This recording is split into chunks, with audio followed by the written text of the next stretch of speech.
উচ্চ পুষ্টি গুণসমৃদ্ধ একটি ফল ডালিম বা আনার। এটির সাথে আমরা সকলেই পরিচিত।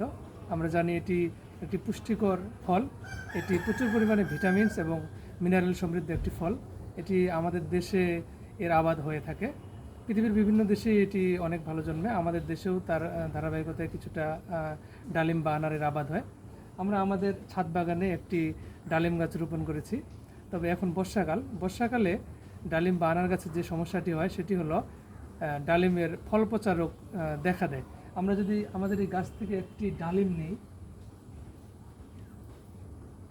আমরা আপনাদেরকে যদি একটু দেখাই যে ডালিমের এই সময় যে গোড়া আছে এখানে হলুদ এবং একটু কালচে দাগ দেখা যায় এবং ডালিমের যে শরীরে প্রচুর কালো কালো দাগ দেখা যায়। এটি হলো ডালিমের ফল পচা রোগের একটি লক্ষণ।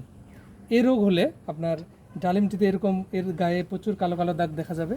ফলটি আকারে বড় হবে না, দেখতে কিছুটা সবুজই থাকবে এবং ধীরে ধীরে এই যে কালো দাগগুলো একসাথে মিলে গিয়ে ফলটি পচার মতো দেখা যাবে এবং ফলটি গাছ থেকে ঝরে যাবে।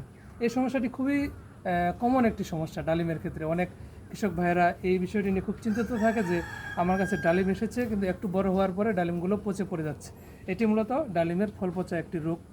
এই রোগটি ব্যবস্থাপনার ক্ষেত্রে আমরা যেটি করতে পারি, বর্ষাকাল শুরুর আগে থেকে আমরা ডালিম গাছে যদি আমাদের যে বিভিন্ন ছত্রাকনাশকগুলো রয়েছে, বিশেষ করে কার্বনডাজিম অথবা ম্যানকোজেব গ্রুপের যে ছত্রাকনাশকগুলো রয়েছে, এগুলো যদি আমরা বর্ষার শুরু থেকেই যদি আমরা 10 থেকে 15 দিন পর 3 থেকে 4 বার আমরা স্প্রে করি, তাহলে দেখব বর্ষাকালে ডালিমের এই যে ফল পচা রোগ এটি আর হবে না এবং আমরা আমাদের যে গাছ সেখান থেকে আমরা পুষ্ট এবং রোগমুক্ত ডালিম পেতে পারি।